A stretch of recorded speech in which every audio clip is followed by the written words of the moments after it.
news tozali bongo en direct ya Sentinel TV pe ya Softkill TV télévision sur internet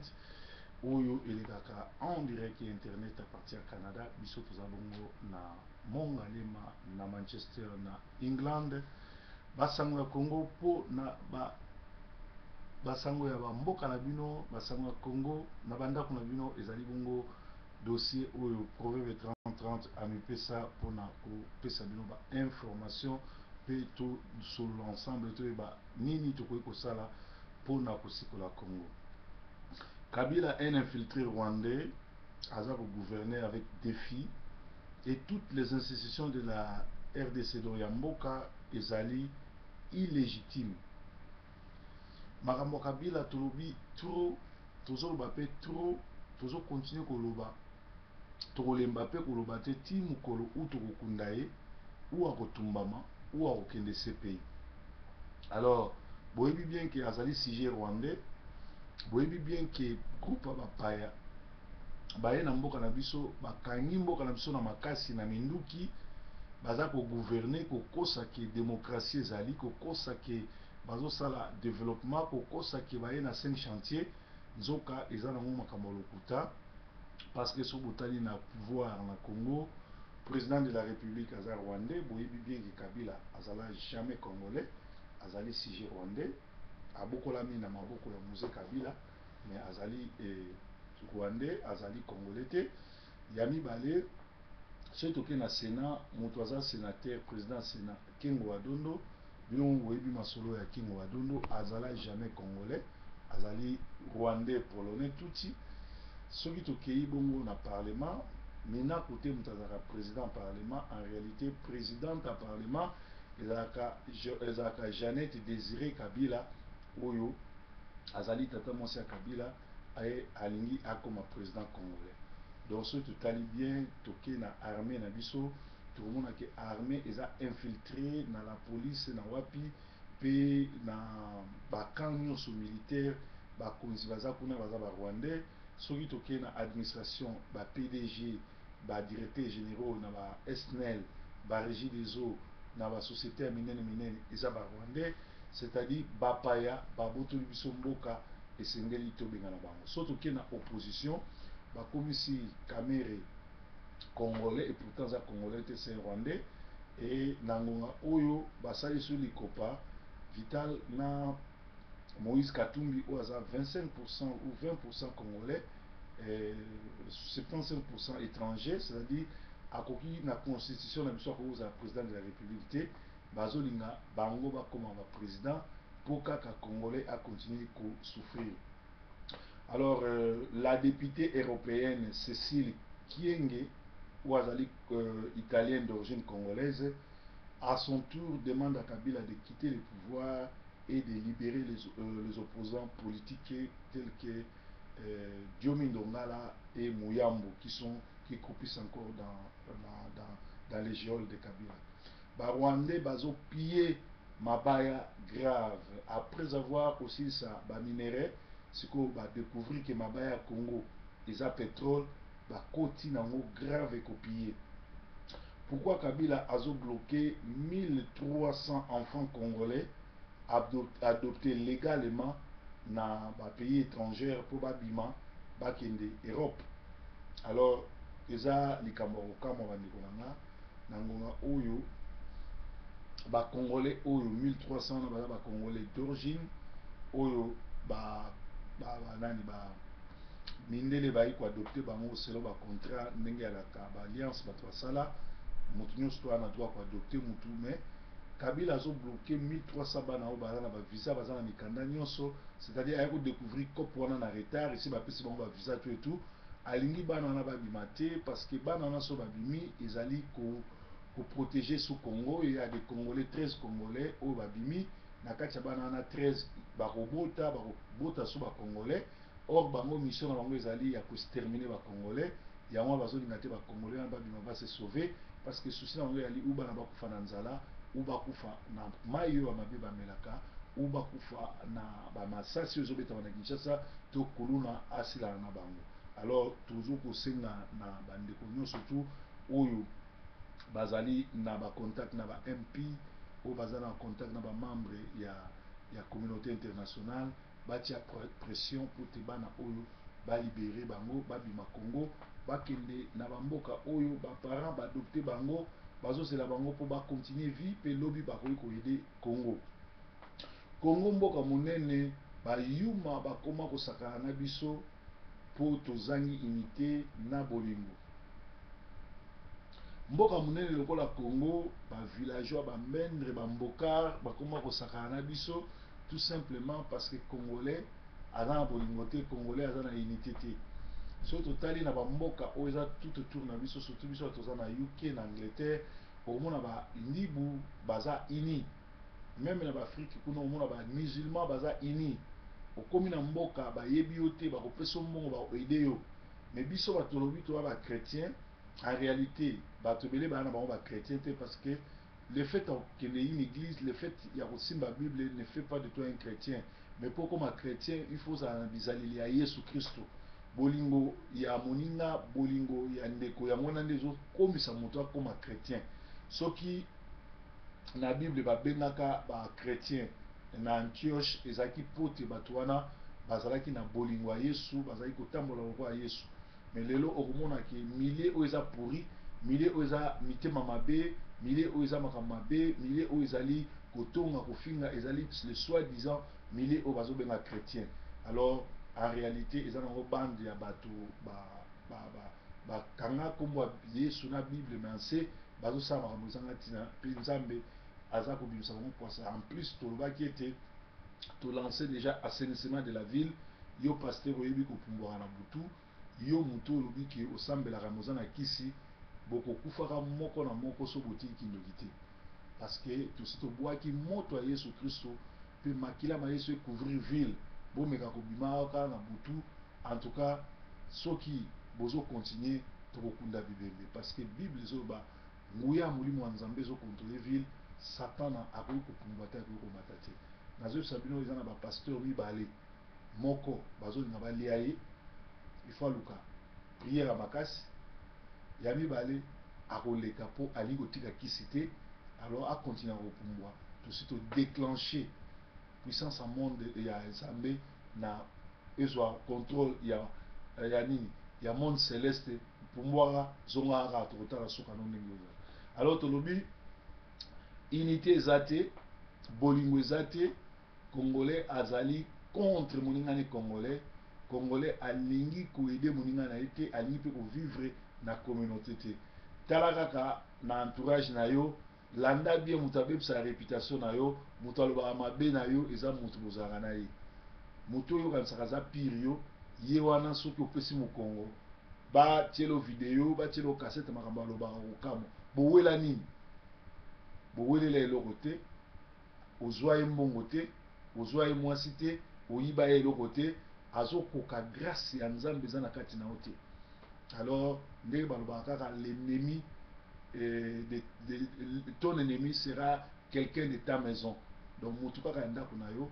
motu oyo bozalaka na ye, motu oyo boliaka na ye, motu oyo bomelaka na ye, motu oyo botambolaka na ye, motu oyo okendaka kose confier kobetele masolo kopartager basouci, ndenge kaka ye moto akoki otunga pe ye moto akoki bombeli ndenge Judas asalaka Yesu. Alors biso tango toutaka baafrike toyaka bamputu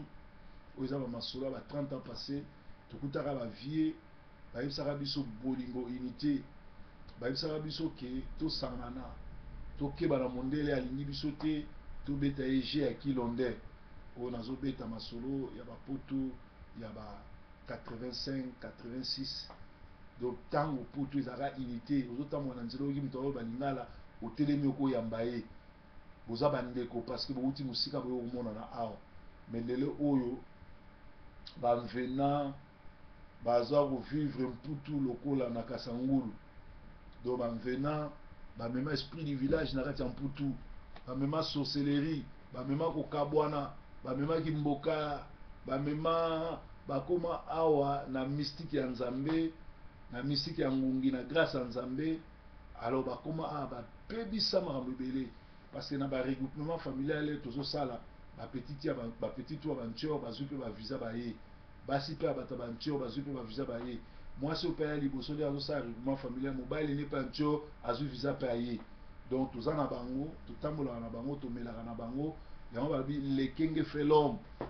Sambelaka asengaka makila ma Yesu eprotege ndako na yo, eprotege bavoire na yo, eprotege bana na yo, eprotege misala na yo, parce que yo yebi te motu nini otambolaka na ye to oliaka na ye, oyebi te makambo nini ya butu bato balobaka. Ezala bato mosusu bovandaka na ye bien na butu azosaka yo, azolaka yo, azobinelo na butu, azolobelo mabe, mais na moi bozala ne malamu. Mosusu mpe eza bafamille na biso baplace towuti, batata mwasi banoko baninga tokola na bango. Est-ce que na butu le bakendaka ba toilette le bakendaka wese oyibe incatation basalaka yango Bible azoba soki batu bakosala mabe soki eza na ba parole euta mabe euta epa na ngate. Mais Bible azoba le Seigneur condamnera toute langue qui se lèvera contre toi.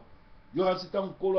toute langue qui se lèvera contre toi, ou bien toute arme forgée contre toi sera nulle sans effet. Yem ta forgé en haut, yem ta mabe non, ezali bamboka. Ezali ba villageois, ezali ba esprit de village, ezali ba nchor oyo bayana regroupement familial, oyo bayana mystique ya Nzambe. Nzambe asala bango grâce bakoma awa me ba mema biloko bokoko oyo tozo kotoyer na bango, tokotaka magasin moko bis moko, toliaka na bango, to fréquentaka l'église moko, bango wana bayana ba semence de bango ndengwana pe bango bazo bebisa mokili na biso. Esengeli avant là osengaka makila ma Yesu protéger ndako na yo, protéger bana na yo pour ba incantation ya butu ba langue ozo se lever contre yo et toucher au te wana ezala sujet na biso ya jeudi au l'intercession kozanga te et ozala malamu parce que tokoti vers fin de l'année ezali ngonga oyo bakadia mpemba bato na coupe bato na satan na bato na soloka bakotaka ba incantation kotia ba accident kotia ba arrêt cardiaque kotia ba blocage pour bakomiso taba na bonane bango taba oyo tosombaka na magasin bamona yango goûter. Donc tolembi bamboka bakoma awa na mystique ya ngongi pona ko détruire ba formation, pona ko détruire congolais, pona ko détruire combat, même combat na biso bana ba détruire. Ce sont des combattants sorciers oyo baye awa aza sorcier na koti combat aye na songi songi, aye na bokabwani, aye na biloba loba, aye na esprit ya corruption parce que na butu na monde des ténèbres bazar ensemble na ba Rwandais ya bandu. Donc ozomona mosala tozosala yango wana kosopa na pamba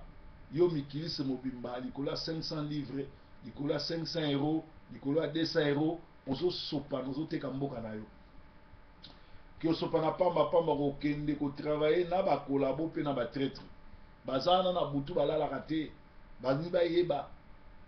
moto oyo kolabo oyo azoya azozala aomona na wapi na hotel nini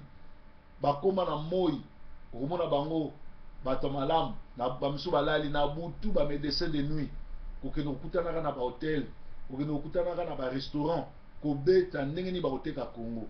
Bien aimé yebango ke Congo ezali mboka ya Nzambe, Congo eza héritage ya Nzambe. Bao nyonso bateka Congo, bao nyonso basala Congo mabe,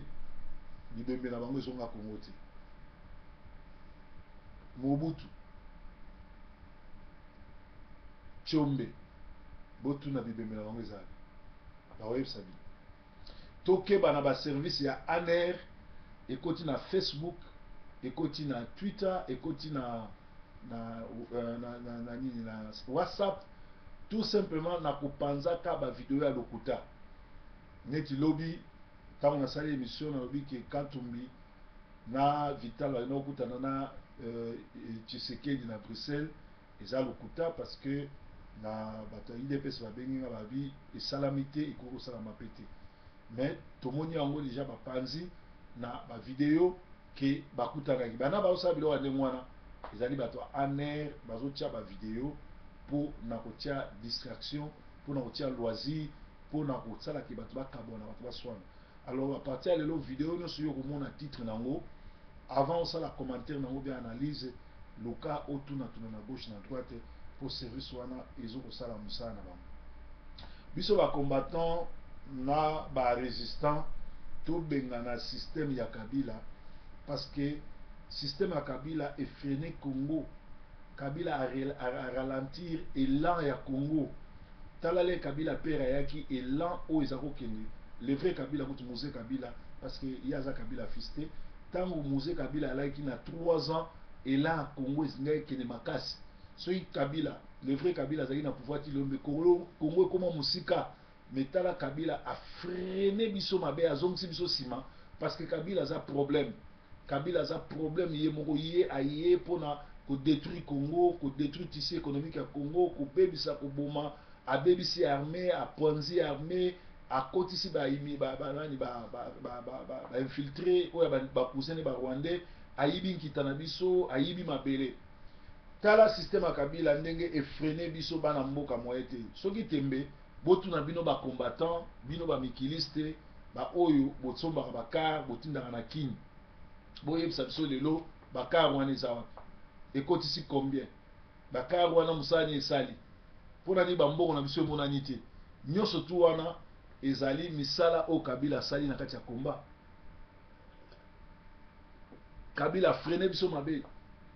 nga personnellement nde natindaka so kar na Congo te bato bayebi car marque nini ya kar natinda te mais basala nini babloka biso bamatisa douane ya Congo eza douane le plus cher ya monde moto nyonso tu soko atindi car yeba yango ke bakosala tout ezala na port ezala wapi bamatisa babiloko mpo oganye eloko te mpo olemba mpo mbongo no oyo investir na car etikala ebota te et suite nango yo na mwasi ekobela te bamabala ebele kokufa mpo otindaki bakar ozo expect obie ozokanisaki ekotisela yo 20 000 30 000 ekotisela yo ata intérêt 200 ata 300 euros eloko te ale yo na mwasi bitumba bokabwani basala système wana mpona kofrene biso alors basala système wana mpo tobonga te basala système wana mpo totonga te basala système wana mpo totourne na rond point bafrene biso bakar etekamaka te bacontener biloko tokokende contener bamatisa prix alors naloba yango mikolo uta koleka na bifo topesa bango embargo tostope kotinda bakar tostope kotinda bacontener tostope kosala commerce na bango parce que na ngongo biso tozosala commerce na bango tozotinda biloko tozotinda bakar biso nde tozoalimente bango biso nde tokomi bapartenaire na bango à part bongo tozotinda mbongo Kabila azotourne nango ezali mbongo oyo biso bana poto totinda alors normalement fallait topesa bango embargo totinda biloko te tosala commerce na bamboka mosusu tokomona ndenge Kabila kosouffrir mais tellement toza na bandoki toza na banchor tozali bongo na bamboka ba oyo baye na esprit ya sorcellerie na kati ya komba na kati ya communauté bakolinga ngo te et tokokontinue kaka kolela entre temps biso tozoperdre mpe ezolekisaka biso temps toyaka poto tozalaka na ba 20 ans 30 ans après okokisa combien 50 ans na 50 ans est-ce osisi ndako na 50 ans est-ce que bakar yo tinda eyede yo tozwi temps mingi na koyede bandeko na biso na koluka kobengisa bafamille na koluka kosala boye bato ebele bandako esili te bato totindaki kuna batongela biso bazoliba bambongo bamosusu bazoteka nga balupango mosusu babotola mosusu bateka bayo mpe peut-être eza makambo na yo oinvestir otravailler oke osombi bango babotoli c'est-à-dire bazofrene biso mpo tokufa na souci tokufa na pauvreté alors ezosenga biso bacombattant tolekela bango toyebi je ya ndenge tobaki ya kilonde système ya kilonde il faut tozongela système je de kilonde basprit oyo bavie nyarka bazalaka nango kopesa biso bagene bakinkester bavie oyo batimba bafongola biso ndenge nini tokokaki kotambola lelo nzambe abenga bango mpe na baame na bango alors topesa bango baembargo bino bana poto nalobela bino déjà topesa bango embargo totinda car te conteneur te mpo ezokoalimente Kabila na système na ye ya barwandais alors biso oyo bana Congo esengeli tobima na système wana tozala na bango so te tosoutenir bango te ekozala bien mipaya basali likita bakoteli biso na Congo présidence ya Congo rwandais sénat rwandais parlement Jeannette Désiré rwandais rwandaise alors entre temps na Fizi bakongolais bazolela pona extermination ya bakongolais na occupation ezokosaaccélérer population ezolela ezoganga nani akosauve bango alors congolais toza na ntango oyo futu telema tobunda mpona kobenga na système wana nyonso tu na kine na ngonga oyo baroulage bakomi kocreve bapine ya bacongolais baconducteur oyo bazotosa code de route te oyo basalaki erreur bino mo bolanda ka mikolo uta ko leka bana bosha ba boma bato famille wana ba perda bato bana bosha bata muta kanga bango famille ya Kabila ba dégani bazo salate koboma kobotola kosala koboma ba gendarme koboma ba soda koboma ba opposant koboma ba banani nani akoloba il faut tozongisa système o wana ya tribunal ezonga po bato wana baleka na tribunal donc eza mamami Moïse Katumbi na Vital est-ce que bazali ba escroc pe ba génocidaire lokola Kabila ou bien bazali ba escroc du siècle parce que bato wana bakoti na système moko po ti congolais amona toujours clarté gouvernement ya Kabila les Rwandais efutaka nango so ba fonctionnaire te bato tout ba vivre ba comment vivre na COP ba créer likambo na bango COP na kin mutu tout a créé COP ezala ba étudiant ezala bana classe ezala ba ça examen d'état ba vivre na COP donc salaire ezala sauté alors mboka wana esengeli biso to bunda pona ko libérer ngo pour bozo ba wana esala nini esila à part wana na kin ki satanisme ekoti makasi ekomi normal surtout pa ba pasteur et pa ba yembi ya mokili na nzambe ba politicien bango tout bakoma kosomba ou okende omona ba ndoki banganga bakoma kosomba maya bibembe wana na ba jeune fille na ba pasteur na ba politicien na ba musicien bazowelela yango po ezopesa bango ngenge ezopesa bango ngenge na ndenge moko ya grave alors bokende na ba morgue botuna bato basala na morgue baoyebisa bino ndenge nini na ba pasteur na ba jeune fille bazoya kosomba maya bibembe po batravaille nango po esala bango succès epesa bango ba rave 4 epesa bango ba pleine église epesa bango succès na banzembo biloko wana nyonso tu alors mai wana ya bibembe ekomi kopesa bango vi kopesa bango bamebele yango tozosenga biso bakongolais tobungi makasi soki otangi na Deutéronome 28 okomonaki banda na 1 tina 15 ezali bénédiction banda na 15 tina 30 eza malédiction oyo ezosalama lelo na Congo eza bamalédiction parce que tozosala bapratique oyo nzambe aboyi koma yo mutu oza vivant yo mutu oza na molimo okende ozwa mai ebembe otia yango na biloko ya kolia ou ozwa mai ebembe opakola yango na bible na yo okotisa yango na kati ya milangi obondelaka mpona bato mpo esala bamiracle alo na nsima bokolobaka nzambe atiki biso nde topesi nzambe mokongo mpe tozosenga na bino bakongolais bobelelaka makila ma yesu na biloko ya kolia na ndako na bino na butu eprotege bino parce que bato toza na bango toyebi bango te soki nzambe afungoli yo miso ya molimo okomona bato nini toza na bango okomona mitema mabe ya bato e okomona makambo ezoleka na Kinshasa eza pasi baoyo bazokende kuna na kosala bafere basi to mibali bazovivre yango bazomona baventure oyo bana basi bazosala bana basi bakomi na ba rave 4 bana basi bakomi na kindumba bake kosimbela yango na kisi mpo basala kindumba bapaster bakosimbela yango kisi mpo basala mosala bapoliticien bakosimbela yango kisi mpo basala mosala yango moni satana azorenie makasi na Congo franc-maçon kindoki diabolo ekoti na kati ya Congo makasi esengeli to bondela mingi ndeko topesa vi na biso na Yesu mpo tokabama na bato ya soloka te. Alors breaking news alelo tolobaki ete bapaya basali likopa mpo babotola biso Congo mpo biso bakongolais toza vraiment na kati ya distraction tozali vraiment conscience ezosala te et puis tozali bongo na kati ya bozoba mingi na kati ya koluka kozala corrompu. Alors un homme qui a un rêve a besoin d'une femme soumise comme Sarah était pour Abraham. Tolinga te lipa te ekotikalaka jamais kolala pas proverbe 30-30 parce que proverbe 30-30 nde aza pasteur du moment, c'est le messager de la bonne nouvelle, c'est l'homme le plus suivi. Yenda eko changer masolo ndenge changeaka masolo na Bundes ndenge pa eko changer masolo na England ba nyongo ezofutama ba pasteur ba mela ba ndimi bondimela nga bazofuta ba nyongo ba couple o ba pasteur ba boma mabala tozozongisa ngo na musala ya internet na social media musala nzambe ezosala makasi pe ba solution zomona soki pasteur amelaki yo soki mutu asalaki yo mabe benga proverbe 30-30 ba solution ezomonana ba oyo pe bazalaki na ba démon ba solution ezomonana tozobengana tozoinstalle bomo ya nzambe na kati ya vie ya moko na moko. Breaking news yesu nkolo